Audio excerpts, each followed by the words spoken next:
दोस्तों नमस्कार। 4 PM news network पर आप सभी का बहुत बहुत स्वागत है। मैं हूं आपका दोस्त मयूर जानी।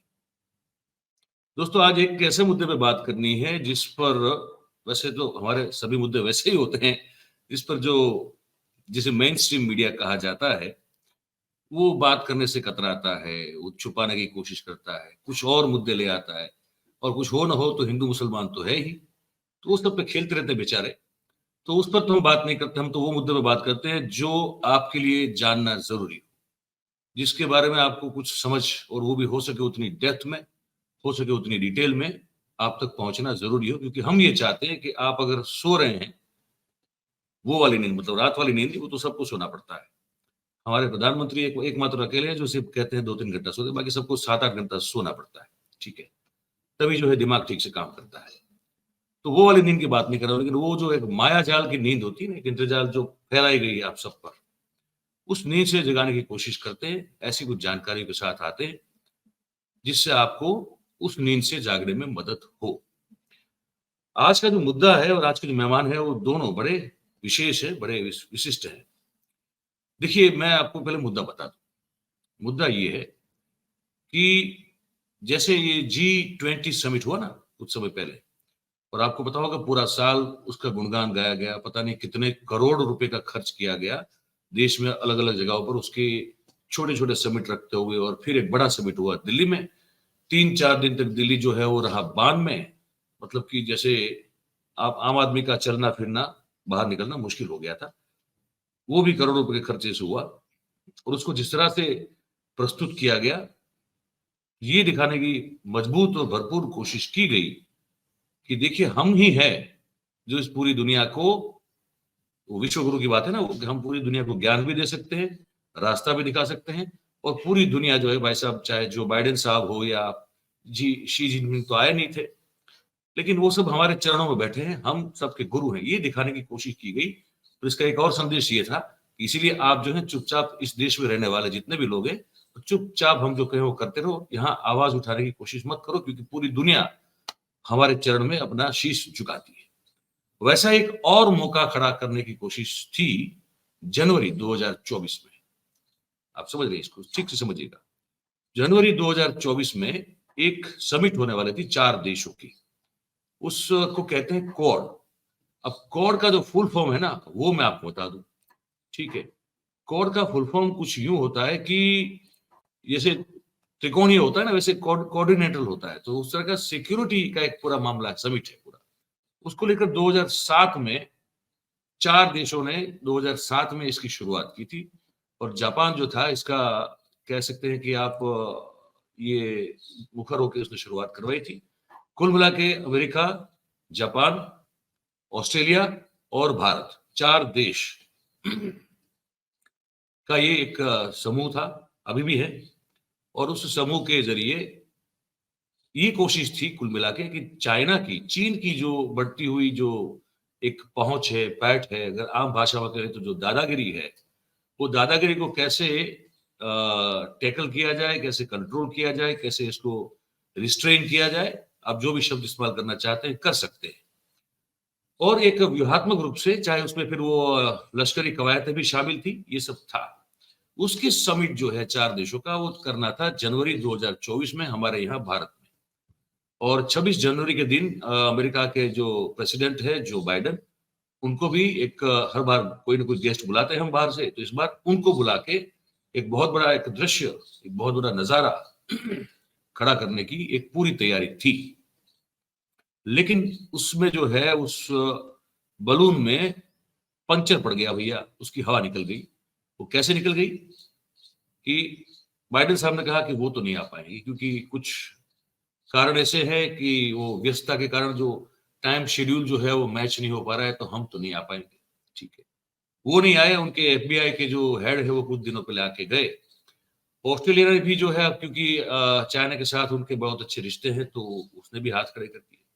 कुल मिला के ये हो गया कि जिसको एक और बड़े समिट के तौर पर प्रस्तुत करने की तैयारी थी, ये दर्शाने के लिए हमारे देश की भोली भाली जनता के ऊपर एक चाल का प्रयोग करने का जो प्रयास था वो विफल हुआ। अब वो पोस्टपोन हो चुका है। तो इस पूरी बात में ये समिट क्या है, ये क्यों रचा गया, और इसके 2007 से लेकर अब तक के क्या इस समिट के जरिए क्या हासिल किया गया, और अब जबकि ये पोस्टपोन हो चुका है तो इसका कारण क्या पीछे का, और इसका जो दिखने वाला प्रभाव है 2024 के चुनाव से पहले वो क्या, इन सब मुद्दों पर बात करने के लिए हमने आज बहुत ही विशेष मेहमान हमारे साथ इस कार्यक्रम में 4 PM पर पहली बार आके जुड़ने वाले हैं, डॉक्टर जयनारायण व्यास साहब। मैं उनका सबसे पहले तो स्वागत कर लूं। आपका बहुत बहुत स्वागत है व्यास साहब, आपने आज वक्त निकाला और हमको आज उपकृत किया है। डॉक्टर जयनारायण व्यास साहब के बारे में वैसे कुछ बताएं तो वो भी मेरे जैसा जो कि उनसे बहुत कम लर्नेड आदमी है तो वो ठीक बात नहीं होगी, लेकिन कोशिश करता हूं मैं। डॉक्टर साहब जो है व्यास साहब, वो हमारे गुजरात के, ये माना जाता है कि, और इसमें एक शब्द भी जो है मैं कोई एग्जेगरेट नहीं कर रहा हूं, he is one of the most learned person, Gujarat छोड़िए देश की बात कर रहा हूं, जिसको हम लोग जानकार कहते हैं, विद्वान व्यक्ति कहते हैं। और एक क्षेत्र नहीं, अर्थशास्त्र तो है ही है, इसके साथ साथ इंजीनियरिंग है, पता नहीं और कितनी है, और धर्म को लेकर भी उनके बहुत अपने अपने उनका अध्ययन है, अध्यात्म को लेकर भी है। तो ऐसा कोई क्षेत्र नहीं है जहां पे व्यास साहब जो है उनकी विद्वता ना पहुंची हो। तो बड़ा हमको आनंद है। और दूसरी बात कि गुजरात सरकार में जब नरेंद्र भाई हमारे मुख्यमंत्री हुआ करते थे, तब व्यास साहब को भी उनको, अब वो कैसे, मुझे लगता है शायद मजबूरी में, लेकिन उनको मंत्री पद, कैबिनेट मंत्री पद देना पड़ा था, और व्यास साहब रहे थे 2 टर्म तक, और सरकार के प्रवक्ताओं में से एक मुख्य प्रवक्ता वो भी थे, क्योंकि जवाब कुछ भी देना हो तो उनको कहा जाता था कि आप दे दीजिए। मोदी साहब को मीडिया से मिलना पसंद नहीं करते। तो ऐसे व्यास साहब, और हम जिनकी बहुत बहुत स्नेह करते हैं, बहुत इज्जत करते हैं, वो आज हमारे साथ 4 PM पर पहली बार मुखातिब हो रहे हैं आप सबके सामने। तो ये मुझे कहना था। व्यास साहब, बहुत बहुत स्वागत फिर से एक बार 4 PM पर। जी, आपका माइक मैंने अनम्यूट कर दिया जी। मैंने कर दिया, अनम्यूट कर दिया। जी, जी। तो मैंने कहा आपका, आप पहली बार पधारे हैं, बहुत बहुत स्वागत है आपका सर। धन्यवाद भैया। अब सर, मैंने जो प्रस्तावना, मैंने जो लंबी मेरी हो गई, लेकिन वो बताना कोर्ट समिट के लिए जरूरी था, और आम दर्शकों के लिए आम भाषा में जितना हो सके उतना मैंने कोशिश की समझाने की। अब सर, ये क्या चीज क्यों बनी, और तब से लेके जो मेरे सवाल जो आपके सामने उस समय मैं प्रस्तावना में बोला, अगर सीधी सादी आम भाषा की बोली में अगर इसको आप समझाएं दर्शकों को, तो बड़ी आसानी रहेगी लोगों को समझ में। मयूर भाई, जैसे आप जानते हैं, जी रशिया और यूक्रेन का युद्ध जैसे शुरू हुआ, जी दुनिया जो पहले महासत्ताएं रशिया और अमेरिका थी, वो पूरा महासत्ताओं का इक्वेशन जैसे बदल गया। रशिया मार खाता रहा, चाइना उसके साथ खड़ा रहा, मगर एक सत्ता का केंद्र भी खिसक के चाइना के पास आ गया। तो विश्व अब जी 2 खेमों में बढ़ गया, एक और चाइना, रशिया और उनसे जुड़े हुए देश थे, दूसरी ओर अमेरिका और अमेरिका के साथ जुड़े हुए देश थे। मैं भारत नहीं कहूंगा इसीलिए क्योंकि भारत ने हमेशा ये कहा है कि हम तो किसी से नहीं जुड़े हैं, मेरिट के मुताबिक चलते हैं। तो ये दोनों खेमे जैसे ही अलग अलग हो गए, चीन की जो नीतियां थी उसके मुताबिक, और उस समय चीन की अर्थव्यवस्था थी काफी धड़ल्ले से बढ़ रही थी, आज वो नहीं है। आज चीन की अर्थव्यवस्था को ब्रेक लगी हुई है। तो उनकी जो नीतियां थी उसमें चीन के बारे में कहा जाता था कि चीन विस्तारवादी नीति के मुताबिक चलता है, उसे हमेशा अपनी दाक, अपनी पहुंच और अपना विस्तार बढ़ाने में इंटरेस्ट है। और उसी उसमें उत्तर कोरिया से भी उसने अपनी दोस्ती पाल रखी है। अब हुआ ये कि चीन की जो एक तरह से हम कहें कि व्यापार धरी जो है, सप्लाई धरी, इन एंड आउट, वो साइनो पैसिफिक है। अब उसके अंदर चीन की बढ़ती हुई इन्फ्लुएंस को रोकने के लिए ये एक 4 देशों का संगठन बना, आपने बिल्कुल सही समझा है। क्वाड्रिलेटरल यानी चतुष्कोण था। एक और ऑस्ट्रेलिया, एक और जापान, एक और भारत और एक और अमेरिका। उस समय हमने कुछ ऐसी इम्प्रेशन खड़ी कर रखी थी कि अब बस भारत एक बहुत बड़े नाटो जैसे इससे भी बहुत पावरफुल ब्लॉक में जुड़ गया है, और अब चीन की कोई मिसाल नहीं कि चीन कुछ हमें छेड़ सके। मगर पहला उसमें जोल्ट आया ऑस्ट्रेलिया से, जब ऑस्ट्रेलियन प्राइम मिनिस्टर ने 2022 में लंदन में एक कॉन्फ्रेंस को वर्चुअल संबोधन करते हुए कहा कि don't understand that this Quad is against anybody, we have our own interest, and Australia is not a lapdog in the lap of America. हम हमारे इंटरेस्ट है, हम हमारे जो मिल्क प्रोडक्ट है उसके सबसे बड़े निकास चाइना में होती है। चाइना से सबसे ज्यादा प्रवासी ऑस्ट्रेलिया पहुंचते हैं, और चाइना ऑस्ट्रेलिया का second largest foreign exchange earning industries education. तो चाइनीज एजुकेशन के लिए भी वहां आते हैं। तो हम हमारे जो इंटरेस्ट है उनको मद्देनजर रखते हुए चीन के साथ हम हमारे संबंध निभाएंगे। तो ये कोई क्वाड का सदस्य होने का कोई मतलब नहीं है कि हम चीन चीन के विशेष विरुद्ध है, न तो हम वैसे उसके विरुद्ध खेमे में जुड़े हैं।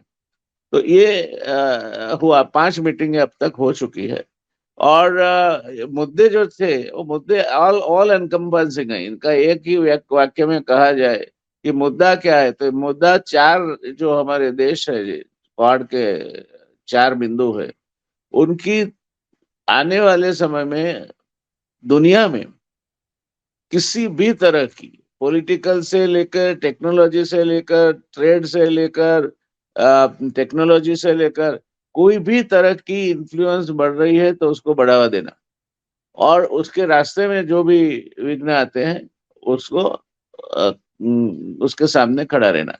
मगर मैं मानता हूं कि ये तो एक दिखावा है मयूर भाई, ये दिखावा है।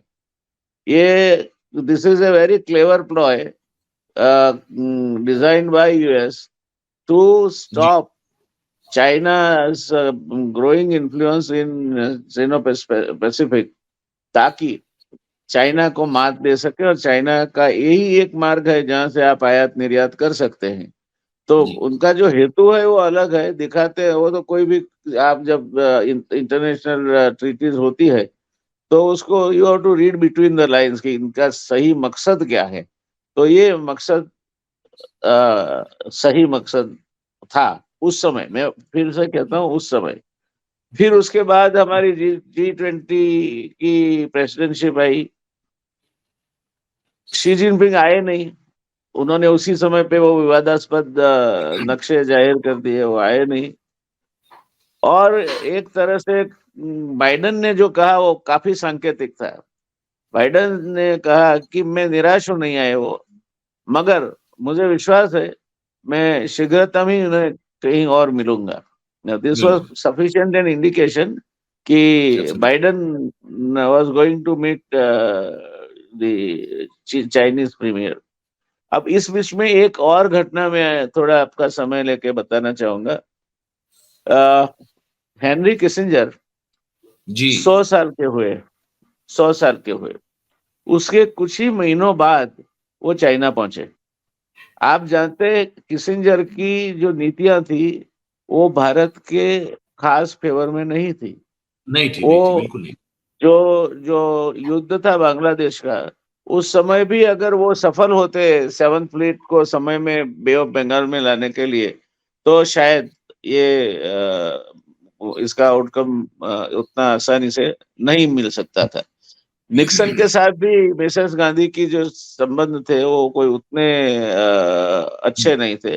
सो मच सो कि she told him on the face कि we are developing countries and still our spine is not band.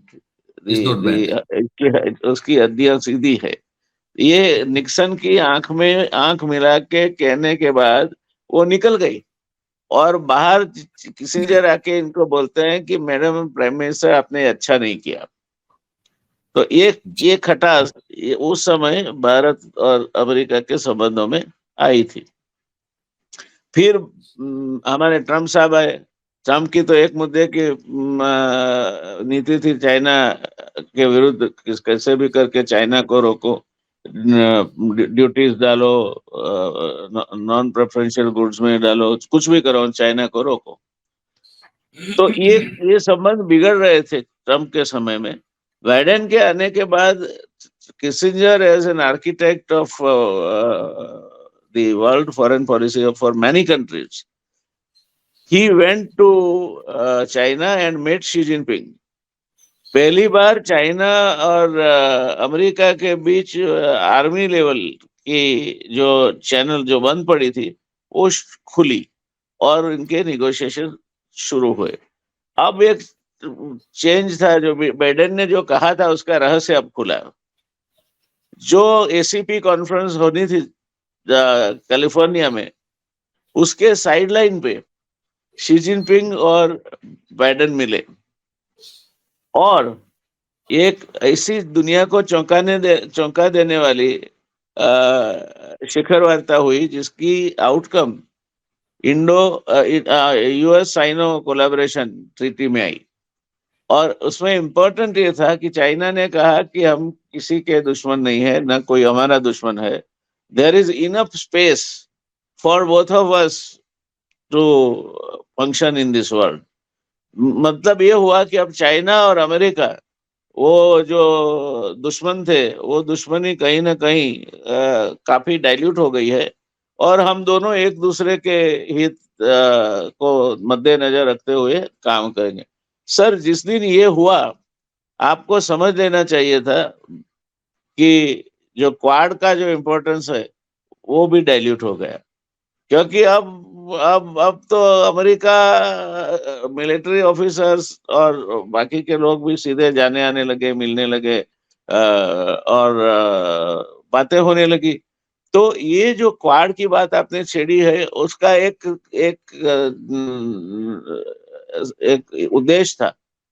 जिस उद्देश्य को लेकर वो फॉर्म हुई थी वो अभी जो एसीपी कॉन्फ्रेंस के साइडलाइंस पे अमेरिका और चीन के प्रेसिडेंट्स मिले और उनको मिलने के बाद ये जो शिखर वार्ता इनके बीच हुई और उनके मिलने के बाद ये जो तय हुआ और बाहर बताया गया, तो मैं ये बात को काफी इंटरेस्ट से देख रहा हूँ कि पहले जो हम सोचते थे कि अमेरिका एक एंड पे है, चाइना दूसरे एंड पे है और दुनिया में ये जो पावर ब्लॉक्स है ये दोनों के बीच में बटे हुए हैं। मैं मानता हूँ कि चाइना भी समझा है, अमेरिका भी समझा है।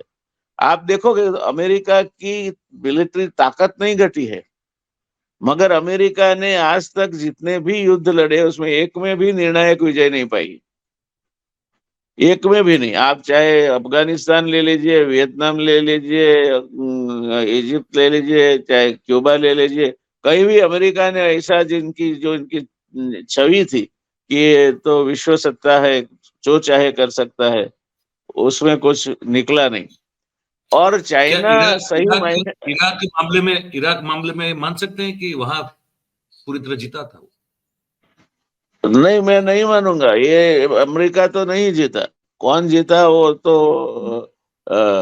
आप समझते हैं, मगर अमेरिका नहीं जीता, उनको वापिस आना पड़ा उनके घर में, यानी कि with in the country.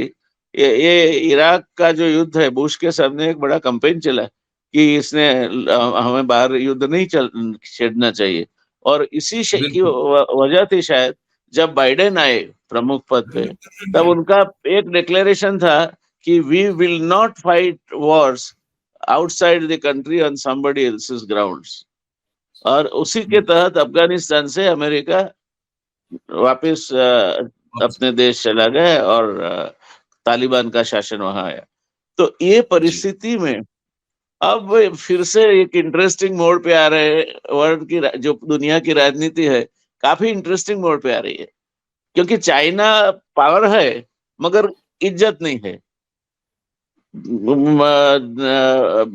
America की इज्जत है मगर अब पावर नहीं रहा हो। तो ये दोनों समझते हैं कि अब एक दूसरे के सामने हम तलवारें निकाल के ये शस्त्र युद्ध करेंगे, उससे किसी का भला नहीं है। सो दे आर इसमें इन सर फॉर अ इसमें स्ट्रेटेजिक सर कॉलर। हम जी, कहाँ है अभी? हम एज ए कंट्री भारत हम हम इस हम पूरे कहीं नहीं है। जियोपॉलिटिकल भारत इस पूरे हम जियोपॉलिटिकल मामले में हम हमारा दर्जा कौन सा है सर? हम एक जगह पे बिल्कुल खुददारी से खड़े हैं, और वो we are largest populated country in the world. वो हमारी अचीवमेंट है। अरे और बाप रे! अ, वो अचीवमेंट के बारे में हमें आपको सबको गर्व होना चाहिए। और बाकी नोबडी कैन चैलेंज अस, उसमें कोई चैलेंज नहीं कर नहीं, सकता। ना ना ना ना, ये हमारा खुद का आत्मनिर्भरता है, और निर्भरता के प्रदेश को चैलेंज नहीं करते आप। बाकी आप देखिए, पॉवर्टी में हम कहीं, हमारी पर कैपिटा इनकम बांग्लादेश से भी कम है। कई राज्य ऐसे हैं जिनकी पर कैपिटा इनकम आप देखें तो बिल्कुल नीचे के पदान पे खड़ी है। और उसमें भी अगर जैसे बिहार है, तो बाहर से जो पैसे रेमिट होते हैं विद इन द कंट्री, वो जी, अगर नहीं होते तो उनमें उनकी poverty would have been rampant. तो जी, जी, इकोनॉमिक डेवलपमेंट की बात छोड़िए, हम कहते हैं कि we are the largest and fastest growing large economies. अब फास्टेस्ट ग्रोइंग वाली बात है ना, उसको समझने जैसा है। अगर जी, आपके जेब में, मयूर बाबू, 20 रुपया है, और मैं जी, आपको 20 रुपया देता हूं, हुँ, तो आपकी राशि में वृद्धि कितनी हुई? 100%। जी, और अगर ये सोच लो कि आपकी जेब में 2 लाख रुपए हैं, और मैं 20 रुपया देता हूं, तो आपकी वृद्धि कितनी हुई? नगण्य हुई। तो बिल्कुल कुछ नहीं हुई। ये जो डेवलप्ड इकोनॉमीज हैं, वो 2% 3%, 3.5% के रेट से ग्रो होती है। मगर उनका बेस इतना बड़ा है कि ये अगर 7% से ग्रो होना शुरू कर जाए, तो वो दुनिया भर की वेल्थ वो ही इकट्ठा कर लेंगे। राइट, तो ये जो प्रोपेगेंडा चल रहा है, largest fastest growing largest economy in the world, इसमें अभी भी हम रिवाइज किए जा रहे हैं। पहले हम 2035 में $5 ट्रिलियन क्रॉस करने वाले थे, अब 2050 के करीब करेंगे। ऐसी बातें भी हर्षद स्टोन में हो रही है। तो इकोनॉमिक फ्रंट पे भी हमने कुछ इसे नहीं उखाड़ लिया। उसके बाद जो देश की इज्जत आबरू है, वो उसकी अपने नेबर्स के साथ डील करने में जो ताकत है, उस पे डील होती है। आज हम पूरी तरह चाइना के फासले में फंस चुके हैं। आप देखिए, जमीनी वहां से अक्साई चीन से लेकर आप मिजोरम तक अरुणाचल प्रदेश तक देख लीजिए, तो हाँ, दरिया से भी हम गिरे हुए हैं, और जमीन से भी गिरे हुए हैं। और हम चाहे कुछ भी कहें कि हमने कुछ एक डेला भी नहीं दिया इनको, स्क्वायर इंच भी जमीन नहीं दी, आधा अरुणाचल प्रदेश करीब करीब चाइना हड़प के बैठा है। गलवा और शौक में उन्होंने फुल फ्लेजेड बराक से लेकर रॉकेट लॉन्चिंग तक की फैसिलिटीज खड़ी की है। तो दुनिया का सबसे बड़ा नौकादल चाइना के पास है, इसलिए आपको विशेष चिंतित होना चाहिए। क्योंकि नौकादल का जहां तक सवाल है, हमारे पास एक पुरानी सबमरीन है, उनके पास 87 सबमरीन है, 87 से ज्यादा, जो state of the art submarine है। तो हम कहाँ हैं आज एजुकेशन में? पहले हम एक कुछ ही समय पहले हम दुनिया के पहले 150 यूनिवर्सिटी में कोई ऊपर नहीं थे, मगर 120 122 में नंबर पे थे। आज जी, हमारी आईआईटी 150 नंबर में भी नहीं आती। हमारा हमारा रैंकिंग 152 से शुरू होता है। यानी कि एजुकेशन में भी हम बिछड़ जा रहे हैं। और ये इम्पोर्ट चिंताजनक इसलिए है कि एल्विन टॉफलर और Michio Kako, who are supposed to be the future kind of forecasters or futurologists, they say that knowledge will be the power. आने वाली दुनिया कैसी होगी? Knowledge will be the power, and who has earliest access to the knowledge shall be the most powerful. और आप देख रहे हैं आर्टिफिशियल इंटेलिजेंस क्या हैवॉक जी, प्ले कर रही है। तो आपके पास नॉलेज आएगा कहाँ से, जब आपके एजुकेशन सिस्टम का दिवाला निकला हुआ है और आप और भी गिरते जा रहे हैं। आप अपनी जो कॉन्स्टिट्यूशंस ऑफ एक्सेलेंस थी, आईआईटी थी, आईआईएम थी, उसको हर जिले में ले जाने की आपकी जो ख्वाहिश थी, उसमें आपने उनकी क्वालिटी का सत्यानाश कर दिया है, ना उनको पूरा वित्तीय सहायता दे सकते हैं। तो ये भी तकलीफ है। हेल्थ और एजुकेशन जितना हमें खर्च करना चाहिए, हम कहते हैं 6%, 7% जीडीपी उस पर खर्च होना चाहिए, 3% के करीब भी नहीं कर सकते। तो आप, अच्छी बात है, हम हमारे पास ब्रेन्स हैं, उस ये हमें भारतीय जो हमारे वैज्ञानिक है, युवा है, उनकी क्षमता को नीची नहीं दिखाना चाहता, उनके पास क्षमता है। आज भी नासा में करीब 20-25% लोग हमारे हैं और वहाँ काफी अच्छा काम कर रहे हैं। मगर हो क्या रहा है कि जो लोग यहाँ तैयार होते हैं आईआईटी जैसी संस्था में पढ़ के, यहाँ उनको चैलेंजिंग जॉब नहीं मिलती, तो वो बाहर चले जाते हैं। सबसे ज्यादा माइग्रेशन होता था, अब एक और सोर्स ऑफ माइग्रेशन खुल गया है, इन्वेस्टमेंट लेड माइग्रेशन। तो इन्वेस्टमेंट भी जा रहा है, माइग्रेशन भी जा रहा हो रहा है। तो जिनके पास ये पैसा है वो वहां का जो क्राइटेरिया जिस का इतना, वो वहां पे इन्वेस्ट हाँ, करके उनको मिल जाता है वो परमानेंट रेजिडेंशिप, तो चले जाते हैं। आज अपने सबसे टोच के धनपति जो है, वो गल्फ में अपना रैन बसेरा बसा रहे, बहुत बड़ा एम्बिशियस। दूसरे धनपति है, उनके तो कहाँ कहाँ ठिकाने हैं, वो तो मालूम आपको, को मालूम नहीं होंगे, इसीलिए कमेंट नहीं करते हम। तो हम लोग गौरव ले, हमारे पास क्षमता है। मैं फिर भी कहूंगा कि भारत के पास, इंडिया इज कैपेबल, मगर वो क्षमता जो है, वो क्षमता का उपयोग करने में, उपयोग में लेने में और देश को उसके जरिए आगे बढ़ाने में मैं निराशावादी नहीं हूं, मगर काफी हद तक हम निष्फल गए। आजकल मणिपुर की परिस्थिति जो है, अरुणाचल की परिस्थिति है। मयूर भाई, एक छोटी सी बात मैं ऐड करके फिर आपके पास वापिस आता हूँ। ये जो जो घटनाएं हो रही है, उस घटनाओं के बीच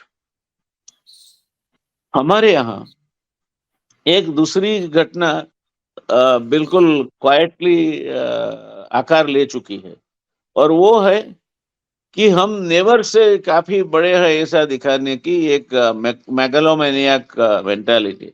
उसमें हमने क्या किया, नेपाल को खो दिया। रात को 12 बजे भी अगर आप आवाज लगाए, नेपाल अकेला कंट्री था जो हिंदुत्व के नाम पे आपके साथ खड़ा रहता था। वो चाइनीज फोल्ड में चला गया, भूटान चाइनीज फोल्ड में चला गया, तिब्बत तो था ही। फिर अभी अभी जहाँ चुनाव हुआ, ये हमारे बे ऑफ बंगाल के जो टापू है, तो they openly supported now, Maldives की बात करें, Maldives they openly supported now Chinese and Pakistan. तो हम कर क्या रहे हैं, हम एक के बाद एक के बाद एक के बाद दोस्त गंवा रहे हैं, और जिनकी ओर हम दोस्ती का हाथ बढ़ाना चाह रहे हैं, वो अपनी टर्म्स डिक्टेट करेंगे, वो आपकी टर्म्स डिक्टेट करके आपके साथ दोस्ती नहीं करेंगे। और Pakistan, because of the Jio political advantage, सब उनको सपोर्ट करते हैं। रशिया भी करता है, अमेरिका भी करता है, चाइना भी करता है। तो एक मीथ हमने खड़ा कर रखा है कि हम तो बहुत बड़ी पावर है, बहुत बड़ा हमारा नाम है, बहुत बड़ा वजन है। ऐसा मैं मानता हूं कि शायद ऐसा ही होता तो जोहान्सबर्ग में जो घटना घटी वो नहीं घटती। आपके प्राइम मिनिस्टर को प्लेन में बैठा रहना चाहिए। हालांकि प्राइम मिनिस्टर को ये मुद्दा खड़ा करना चाहिए था, नहीं करना चाहिए था, कौन रिसीव करने वाला है, वो प्राइम मिनिस्टर को दोष नहीं देता, ये विदेश मंत्री का फेलियर था। मगर उन्हें बैठा रहना पड़े, और एक इतना बड़ा देश, उसको इस तरह से इनको तवज्जो दिया जाए, ट्रीटमेंट दिया जाए। मैं मानता हूं कि हम we are still in search of identity. Qatar हमारे वेटरन नेवल ऑफिसर्स को फांसी की सजा फरमाता है। इजराइल को आपने सपोर्ट किया, बेवकूफ बने, क्योंकि पूरी दुनिया का जो सिंपैथी था वो हमास के साथ चला गया। तो अब तो हम पैलेस्टाइन बिकॉज ऑफ पैलेस्टाइन के साथ था वैसे तो दुनिया का जो जी रहा सिंपैथी वो पैलेस्टाइन, क्योंकि जो बच्चे और सिविलियन जो मरे जिस तरह से, जी तो पैलेस्टाइन तो को ज्यादा सिंपैथी गई जी। ये बदल गया। और हमारे यहाँ WhatsApp university was so quick in जैसे वो जिस गति से उन्होंने इजराइल को बोला कि हम तुम्हारे साथ हैं, और फिर वो थूका हुआ उनको वापस लेना पड़ा। मैं मानता हूं कि कहीं ना कहीं हम वैश्विक घटनाओं को समझने में सफल नहीं रहे हैं। हमें जरूर है संयम बरतने की, हमें जरूर है हमारी ताकत का आकलन करने की, हमें जरूर है हमारा जो विस्तार है, जहाँ वीकनेसेस है, उसको अटेंड करने की, हमें जरूर है पावर्टी। अभी अभी एक बड़े नेताजी ने कहीं कॉन्क्लेव में बोला कि हमने बिलो पॉवर्टी लाइन वाला नंबर घटा के 60 करोड़ कर दिया। हालांकि प्रधानमंत्री ने उसके पहले प्रचार में बोला था कि 80 करोड़ लोगों को हम गेहूं मुफ्त में गेहूं देंगे। तो वो दे इसे रहे हैं। कॉन्ट्राडिक्टरी जो आते हैं रीजन। पार्लियामेंट, अब आप तो आते जाते रहते हैं पार्लियामेंट में भी, और वहां परिंदा भी पर नहीं मार सकता। वहां आपकी सिक्योरिटी ब्रीच हो, what kind of security alert that you are getting, and what is your, जो इजराइल का भी किरकिरी क्यों हुई, क्योंकि the Mossad failed in giving them the timely signals about Hamas's intention of strike। तो ये सब चीजें हैं, कहीं ना कहीं we are more focused on local issues like Ram Mandir, we are more focused on local issues like Hindu Muslim, we are more focused on local issues like हमारे जो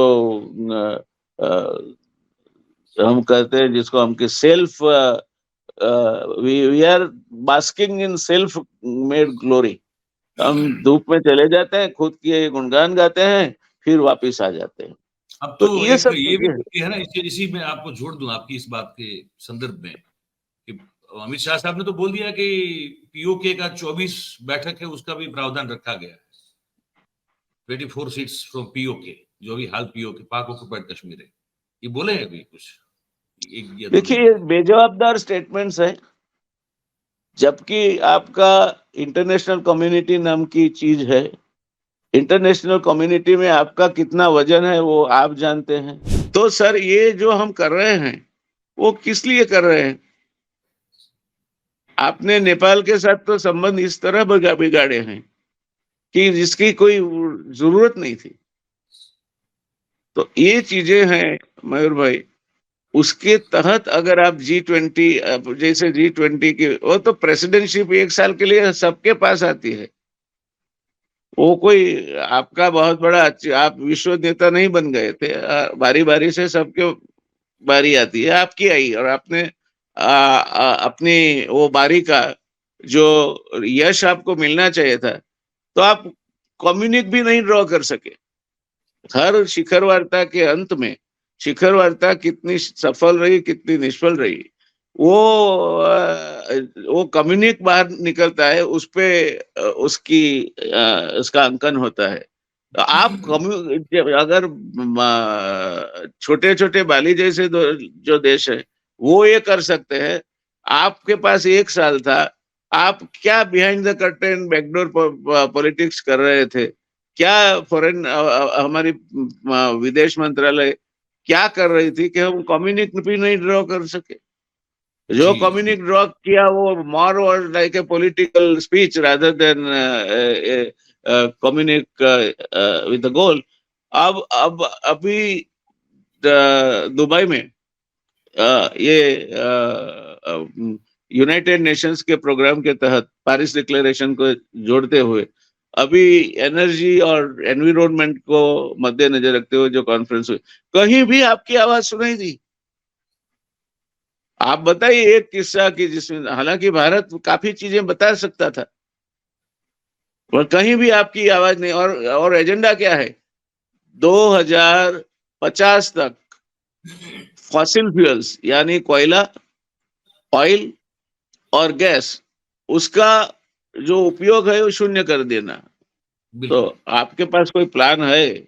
आपने उस दिशा में कुछ प्रगति की है? अगर नहीं की है तो ये जो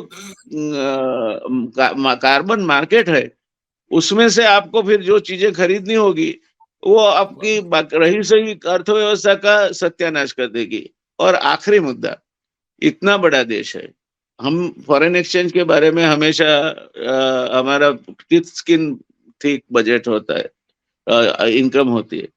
इतना बड़ा देश विश्व व्यापार का 1.7% हिस्सा रखता है। चाइना 17.5%, 17.5% हिस्सा रखता है।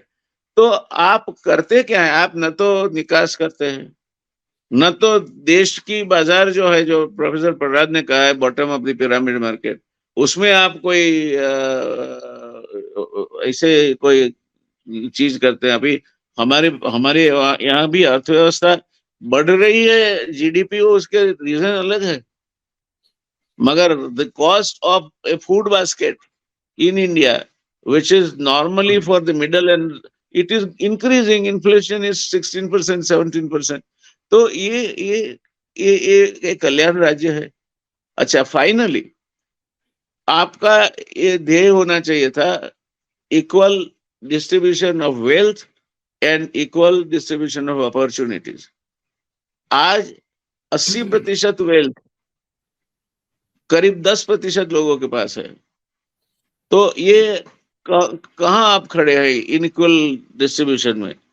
और अपॉर्चुनिटीज, जॉब अपॉर्चुनिटीज कहाँ है? अभी सरकार वो बांट रही है अपॉइंटमेंट लेटर्स। सरकार कितने लोगों को नौकरी में लगाएगी? आपकी अर्थव्यवस्था स्वयं ऐसी होनी चाहिए कि जिससे जो नौकरियां है अपने आप खड़ी हो। जी अमेरिका में अनएम्प्लॉयमेंट दूर करने में सबसे बड़ा हिस्सा सरकार का नहीं है। कोई भी देश में नहीं होना चाहिए, क्योंकि सरकार तो आपके पैसे खर्चती है उनको एम्प्लॉयमेंट में लगा के। आपकी अर्थव्यवस्था ऐसी वाइब्रेंट होनी चाहिए जिसकी वजह से आर्थिक जो प्रकल्प है और रोजगारी उसके फलस्वरूप जो मिलते हैं वो अपने आप आके मिले और युवा धन को इससे काफी अपॉर्चुनिटी मिले। तो अब ये सब चीजों में हम कहाँ हैं, आप जानते हैं। बात सही है सर, बात सही है। अब आखिरी एक टिप्पणी आपकी लेना चाहूंगा। अब ये तो जो दृश्य खड़ा करना था, फिर से एक बार G20 वाला कि भाई देखिए अब चुनाव आ रहे हैं, उससे पहले बाइडेन साहब आएंगे, अल्बेनीज साहब आएंगे ऑस्ट्रेलिया से, जो नए प्रधानमंत्री बने जापान के वो भी आएंगे। एक बहुत बड़ा फिर जो है एक ताम झाम और जिसे कहते हैं ना कि चकाचौंध करने वाला दृश्य खड़ा कर दिया जाएगा, और हाथ हिलाते हिलाते हर जगह वो फिर अपनी तस्वीर जो है वो सब जाएगी। गले बड़े प्यार से लगते हैं, मतलब बाहर के लोगों के गले इतने मिलते हैं कि लगता है गले पड़ रहे हैं, ऐसा लगता है। तो वो सब कर नहीं पाएंगे, पहली बात। और दूसरा कि 26 जनवरी को रहेंगे नहीं बाइडेन साहब, तो अब इस इमरजेंसी में पता नहीं अब किसको कहा जाएगा। कोई ना कोई राष्ट्र प्रमुख ऐसे रहता है उस समय, तो सर, पता आप नहीं क्या। आप आप आप जेन्युइनली सोचते थे वो आएंगे after this contract killing episode? नहीं नहीं, I was pretty sure about one thing. मैं जो स्टडी कर रहा था, जैसे आप जानते हैं मैं भी विद्यार्थी के तौर पर बहुत कोशिश करता हूँ पढ़ने की देश और दुनिया को।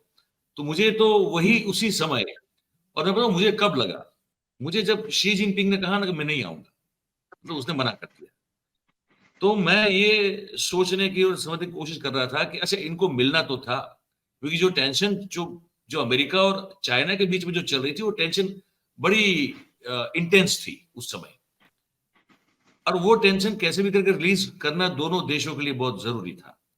और बराबर क्योंकि उस समय पे मयूर भाई स्पाई बलून का केस हुआ था, आपको हुआ था, याद हो तो। बिल्कुल बिल्कुल। तो मुझे लगा कि यार ये नहीं आ रहा है, इसका मतलब ये है कि यहाँ ठीक है जो भी शोशेबाजी करनी है हो जाएगी, लेकिन उसके बाद ये जब जाएंगे निकलेंगे तो इसके बाद ये दोनों देश के बीच में क्या होने वाला है उस पर आगे पूरा मामला निर्भर होगा। हम तो वैसे सीना फुला के ठीक है, तो आदत है तो हम तो चलते रहते हैं, पर वहां जो असली खेल जो बैक चैनल पे चल रहा था वहां चल रहा था दोनों देशों के बीच में। और आपने जो कहा बहुत बहुत बहुत सही कहा कि जो हेनरी किसिंजर अब तो चले गए, लेकिन 100 साल की उम्र तक जिए और जीते जीते भी एक इतना बड़ा काम अमेरिका और चाइना के लिए करके चले गए कि दोनों देशों के प्रीमियर जो है वो मिले और ये स्टेटमेंट जब सुना कि भाई एक दोनों महासत्ताओं के लिए इस पूरे विश्व में काफी जगह है को एग्जिस्ट करने को लेकर, तो हमें उस चीज का ध्यान रखते हुए ये कोशिश करनी चाहिए कि वी बोथ कैन को exist in this entire world, हमारा जो पृथ्वी है, और मिलजुल के काम करना चाहिए। तो मैं फिर समझ गया, मैंने कहा अब कोड का मामला बड़ा लफड़े में पड़ने वाला है, और वही हुआ। पर कई बार क्या होता है कि हम चीजों को पकने देते हैं कि भाई जब हो जाए तो बताएं कि ये हो गया, क्योंकि फिर वो वाला फोरकास्टिंग हो जाता है। उसमें फिर जो उससे अच्छा है कि हो जाए, इसके बाद बताएं लोगों को कि ये क्यों हुआ और जो नहीं हुआ वो क्यों नहीं हुआ। तो मैंने कहा इसी पर बात करते हैं। अब ये बता दीजिए सर कि तो अब वो जो ग्रैंड विजुअल जो क्रिएट करना है वो तो हो नहीं पाएगा, तो क्या होगा अब? देखिए सर, एक पॉलिटिकल साइंस का थियरी है that elections are fought, won or lost based on emotive issues and not on actual issues. तो इमोटिव इश्यूज है हमारे यहाँ अभी, इमोटिव इश्यूज तो वो खड़े कर लेंगे। पर ये जो विश्व पटल पर उनकी जो ये मतलब उन तो दुख ये होता है ना मुझे। वो छोड़ मैं दिए, विश्व पटल की बात छोड़ दीजिए आप। ये अगर जितनी जल्दी हम इसमें से बाहर निकल जाए कि हम नहीं, विश्व क्योंकि गुरु है, तो वो उतना भारत के लिए काफी यथार्थ रहेगा। बन जाए तब बन जाएंगे, विश्व कहना चाहिए कि yes you are our leader. हम जाके थोड़े किसी को बोलते हैं कि नहीं हम आपके लीडर है, और फिर वो ऐसा नहीं होता ना। पर मैं एक चीज बताऊं सर आपको, मुझे तो ये जो नरेंद्र भाई की ये जो ये है ना, एक महत्वाकांक्षा, मुझे वो बड़ी अच्छी लगती है। उसके कारण कुछ और है। वो इसलिए लगती है कि कम से कम विश्व में छवि, उनकी छवि अच्छी रहनी चाहिए। उसके चलते वो कुछ आत्यंतिक कदम अभी भी नहीं उठा रहे हम लोगों पर, जो कि कब को अगर होते तो, अगर वो इच्छा नहीं होती तो उठा लेते। क्योंकि थोड़ा बहुत जो है अभी जो है वो जो कहते हैं ना कि वो लोहे का पंजा अभी तक पूरी तरह से कस नहीं रहे। वरना ये जो हमारा बैठ कर बात कर रहे हैं, आप जानते हैं जो भी जहां भी कोई तानाशाही मानसिकता वाले या तो तानाशाह, दोनों में से कोई पकड़ लीजिए, वो जब किसी देश पर बैठ जाते हैं सत्ता पे, फिर वो पूरी तरह से उस देश को कब्जा कर लेते हैं। चाहे हमने हमारे पास बहुत सारे एग्जाम्पल है, 35-40 साल तक फिर उनका कोई कुछ कर नहीं सकता। चाहे सद्दाम हो या गद्दाफी हो या इंडोनेशिया के वो क्या थे उनका नाम, ये सुहार्तो थे शायद इंडोनेशिया में। सुकर्णो सुहार्तो दोनों, हाँ हाँ, सुगा वो समझ, मलेशिया मलेशिया इंडोनेशिया के दोनों। मलेशियन, हाँ। ऐसे बहुत सारे एग्जाम्पल है। तो कम से कम उनको क्या होता था, उनको वैश्विक पहचान की नहीं पड़ी होती थी कि दुनिया जो मानती है माने, हम तो अपने हिसाब से अपने देश में करेंगे। लेकिन कम से कम नरेंद्र भाई ये है कि भाई दुनिया भी जो है मुझे मेरी ओर देख के शीश झुकाए, तो उसके लिए कुछ चीजों को अभी तक फॉलो करते हैं। मुझे लगता है ये अच्छी बात है हमारे लिए। चाहे वो हो या ना हो, अच्छा, तो मुझे लगता है कि ठीक है। कम से कम इसलिए हम कुछ जो है वो थोड़ी हम हमारी ओर नरमी दिखाई जाती है कि दुनिया क्या कहेगी, ये सोच के। मेरी एक ही सूचना है इसमें, आपकी बात से मैं पूर्णतया सहमत हूँ। हमारे देश के प्रधानमंत्री विश्व के नेता बने, उससे ज्यादा तो क्या हो सकता है। हमारे घर में भी 5-50 रुपए का राशन और आ जाएगा। मगर एक जोक था कि एक आदमी सड़क पे खड़ा खड़ा ब्रेड की स्लाइस लेके अपनी हथेली को टच करता और फिर खाता। तो किसी ने पूछा कि तू क्या कर रहा है?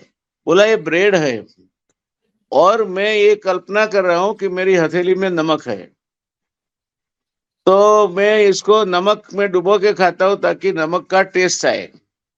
तो उस आदमी ने बोला कि भले मानस, अगर कल्पना ही करनी थी तो बटर की कल्पना करो, नमक की कल्पना क्यों करते हो आप? तो ये हम लोग आजकल नमक की कल्पना करने में माहिर हो गए हैं। बिल्कुल बिल्कुल बिल्कुल बिल्कुल, बहुत सही बात है। हम लोग नमक की और एक कल्पना। बात तो है, हम भारतीय लोग है ना, वो ये देवों से आश्रित देश है। इस जी देश में जितने भी संत महात्मा हुए शायद ही किसी दिन देश में हुए हो। तो जी हम अब जैसे मैं, आपने देखा मुझे वो जो जुड़ने में दिक्कत होती थी क्योंकि हम डिपेंडेंट थे किसी पे, इसी जी तरह हम भी अभी ईश्वर डिपेंडेंट हो गए हैं। जी जी। राम मंदिर होंगे, राम मंदिर की घंटी बजेगी, घर घर राम लल्ला की छोटी सी मूर्ति पहुंचेगी, थोड़े अक्षत पहुंचेंगे, थोड़ा वो कुमकुम पहुंचेगा, और बस फिर तो इस देश में दीपावली का माहौल शुरू हो जाएगा। हम भी बिल्कुल, राम हर लल्ला दिन को मानते हैं, ऐसा नहीं। हमारे यहाँ तो जब कोई मेहमान आता है तो आओ राम राम बोलते हैं। राम राम कहते हैं। कोस आता है, कुएं में से पानी भर के बाहर, तो आयो राम बोलते हैं। कोई जाता है तो राम राम बोलते हैं, और अंतिम विदा लेता है तो राम बोलो भाई राम बोलते हैं। तो और हमारे नए नए साल, हमारा हमारा जब विक्रम संवत का नया साल जब का दिन होता है, पहला दिन, तो हमारे जी यहाँ तो उसी को नए साल के राम राम की और कहते ही इसको हाँ, ग्रीट किया जाता है, नए साल के राम राम, इस तरह तो से। हम जी राम भक्त है, ऐसा नहीं राम भक्त नहीं है। हर आदमी को वो गाना गाते ही रहना चाहिए, मेरे रोम रोम में बसने वाले राम, जगत के जी स्वामी, ओ अंतर्यामी, मैं तुझसे क्या मांगू। तो यहाँ तो अंतर्यामी से हम मांगने बैठे हैं कि मुझे सत्ता दे, सत्ता दे, धन दे, गादी दे, सब दे। तो ये राम का क्या उपयोग हो रहा है? और उसके बीच इतना बड़ा देश, इतनी बड़ी इसकी छवि, उसकी संसद में घुसपैठिए घुस जाए। अच्छा, उससे मुझे अब एक बात याद आ गई। मैं आपको, क्योंकि आप तो बिल्कुल याद होगा, होना चाहिए, क्या ऐसा 1982 की 23 मार्च को भी हुआ था कि भारतीय जनता पार्टी के कुछ 20 कार्यकर्ता ऐसे ही संसद में कूदे थे पर्चे लेके? देखो ये इतिहास है, और हर्बर्ट स्पेंसर ने कहा है कि history repeats itself, first time as a comedy and second time as a disaster. So disaster. This was the second time. So it was disaster. इस पर अलग से बात करनी, एक एक अलग से एक एपिसोड करेंगे व्यास साहब। मैं ये समझना चाहूंगा आपसे उस एपिसोड में, दर्शकों को बता भी दूं अभी, कि ये जो युवक जो कूदे, बाहर भी प्रदर्शन किया, अंदर भी किया, how to interpret this incident, इसको कैसे इंटरप्रिट किया जा सकता है, उस पर मैं आपकी राय जानना चाहूंगा। एक अलग से कार्यक्रम करेंगे इसी मुद्दे पर। मुझे लगता है ये बड़ा एक इन डेप्थ सब्जेक्ट है, और उस पर अलग से बात करेंगे सर। मैं चाहूंगा आप जी समय निकाल, कल जी, परसों में हो सकता है ये करेंगे। जब भी मैं तो यहाँ ही हूँ, आप बताए तब कभी भी बैठेगा। बिल्कुल बिल्कुल सर। मगर इसका बहुत आप एक छोटे से वाक्य से आपको जवाब दे दूं तो, जी कि जितना राष्ट्र बड़ा होता है उसकी उसकी क्षमता भी अपने आप को संभालने की ज्यादा होती है। इंग्लैंड की ट्यूब में जब बम ब्लास्ट हुए, prime minister of England was away from the country. उनके लीडर ऑफ अपोजिशन को पूछा गया मीडिया द्वारा, तीन ही जी सेंटेंसेस में उन्होंने जवाब दिया कि this is an attack on Britain and we condemn it. दूसरा सेंटेंस था कि our sympathies go with those जो हताहत हुए हैं। और तीसरा सेंटेंस था, government must be doing whatever is required to be done. To तो बी डन। अगर उसके तुरंत बाद माननीय प्रधानमंत्री जी का या गृह मंत्री जी का देश को संबोधन आया होता, तो कम से कम हमें एक ढाढ़स तो बनता कि नहीं, हमारे जो हाँ धुरा संभाल के बैठे हैं राज्य की, वो भी इस मामले में सतर्क है, संवेदनशील है, और वो जरूर करेंगे जो भी करना है। बिल्कुल बिल्कुल। हालांकि गृह राज्य, हमारे गृह मंत्री ने तो किसी चैनल के प्रोग्राम में जाके बहुत कुछ बोला, लेकिन संसद में पता नहीं क्यों उस चीज को लेकर कुछ बोल नहीं पा रहे हैं, या तो बोलना नहीं चाहते। खैर, इनकी आदत है, उनको संसद में जो कि वहां बोलना बहुत जरूरी होता है, पर वहां नहीं बोल पाए, और बाहर जाके बोलते रहते हैं, वो अलग बात है। सर बहुत बहुत धन्यवाद। कुछ ही एक या दो दिन में एक और प्रोग्राम रिकॉर्ड करते हैं सर, इस मुद्दे पर जरा बारीकी से बात करेंगे। जी देश के युवा। जी, नहीं करते रहेंगे बातचीत। काफी प्रसन्नता हुई आपसे बात करके, और आपकी चैनल जिस तरह से तथ्यों को आगे बढ़ा के बात करती रहती है। मैं खुद आपकी चैनल का एक रेगुलर व्यूअर हूँ, और मुझे आज खुशी है कि वही चैनल पे मेरा भी प्रोग्राम आपने रिकॉर्ड कर लिया है, तो I am very happy about it. और प्लेजर इज ऑल, और सब कहते हैं ना कि प्लेजर इज ऑल माइंड, जैसे कहते हैं ऐसे वो हमारी है पूरी, खुशी जो है पूरी हमारी है। ठीक है, धन्यवाद भाई, चलिए धन्यवाद। Sir, thank you very much, thank you very much, thank you. तो व्यास साहब थे, आपने सुना। और ये एक पूरा, ऐसे देखा जाए तो जियो पॉलिटिकल सब्जेक्ट था। थोड़ा आपको शायद हैवी लगा हो सकता है। हमने हो सके उतना इसको सरल करने की कोशिश की।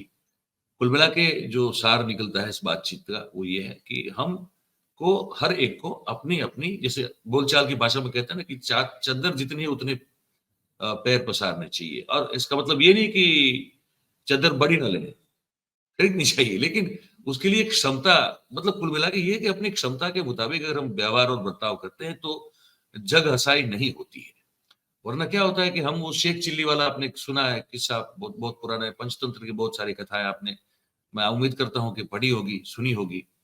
तो उसमें बहुत सारी जो है बोध और ज्ञान की बातें होती है। उसमें एक चीज बड़ी महत्वपूर्ण होती है कि महत्वाकांक्षा रखना बहुत अच्छी बात है, लेकिन कितनी, कब, ये बड़ी महत्वपूर्ण बात होती है।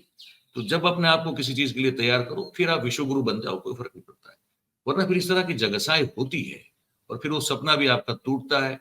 और जो आपका तो ठीक है, आप तो पद पर हैं, लेकिन आप किस पद पर हैं?